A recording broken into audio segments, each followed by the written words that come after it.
পিছন থেকে এই বৃদ্ধ লোকটি এসে মেয়েটির কাঁধের উপর হাত রাখে। মেয়েটি ঘুরে তাকাতেই তাকে বুকে জড়ানোর চেষ্টা করে।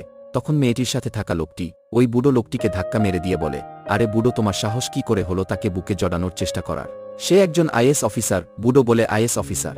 আমি তাকে চিনি। লোকটি বলে, সে তোমাকে চেনে হয়েছে। বলে, শালা 2 টাকার চাকর। ম্যাডামকে বলে, ম্যাডাম, আমি এসব লোককে ভালো করে চিনি।